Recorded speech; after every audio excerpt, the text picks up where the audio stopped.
Hello again. More almanac pages? Well, not quite. It's a treatise, actually. Oh? Concerning what? The benefits of taking an older woman as a lover. Really? This I'd like to hear. First and most obvious, they're wiser. And so this makes for far more stimulating conversation. Makes other things more stimulating as well, but more on that in a moment. All right. Your argument for experience makes some sense. Second, when beauty fades, women must improve their utility, lest they be discarded and forgotten. Rare is an old woman who is not also kind, compassionate, and good. That's something of a generalization. But also true. Now, on to the third. Older women cannot conceive, which means one less thing over which to fret. In fact, you also decrease the chance of acquiring something like the French pox, its presence clearly visible, or the woman dead. And should one desire a child? Then make a young woman your wife. Let the older one be a mistress. And that brings me to my fourth point. With age comes prudence. An older woman is less likely to reveal your indiscretions. Yes.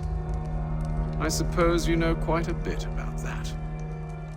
And proud of it, thank you. As to the fifth reason, because in every animal that walks upright, the deficiency of the fluids that fill the muscles appears first in the highest part. The face first grows lank and wrinkled, then the neck, then the breast and arms. The lower parts continuing to the last as plump as ever, so that covering all above with a basket, and regarding only what is below the girdle, it is impossible of two women to know an old from a young one. And as in the dark all cats are gray, the pleasure of corporal enjoyment with an old woman is at least equal and frequently superior, every knack being by practice capable of improvement. You mad bastard! Well, it's true, and believe me, I should know. I've sampled a great many. You should try one as well. Like a fine wine, they only improve with age. Although I suppose if left unattended too long, some have a tendency to sour. And that, my friend, is a most unpleasant experience. Better to work in a field often plowed, you know? Is there more? Indeed, indeed. The sixth is this. The sin is less. To take a maidenhead is a great responsibility. Mishandled, it can ruin lives. No such risk with an older woman. And this implies the seventh. Younger women are more given to compunction. Anxiety and unease are not present in the more aged and experienced. And as to the last of my reasons, well, it's really quite simple. Older women are so very grateful for the attention. You make a compelling argument, Mr. Franklin. I might just have to run a few tests myself. I highly recommend it.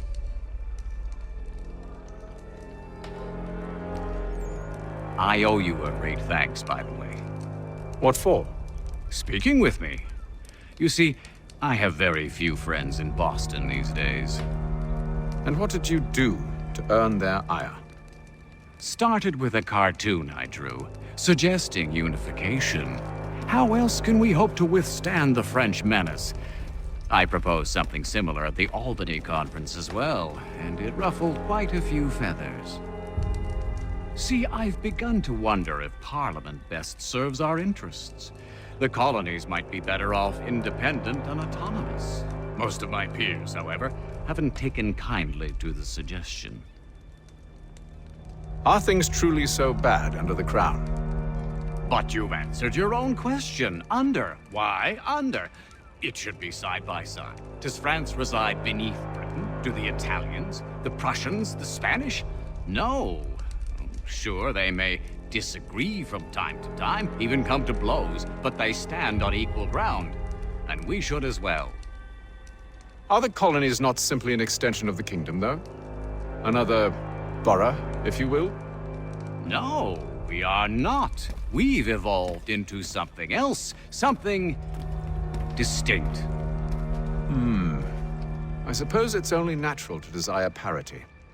We leave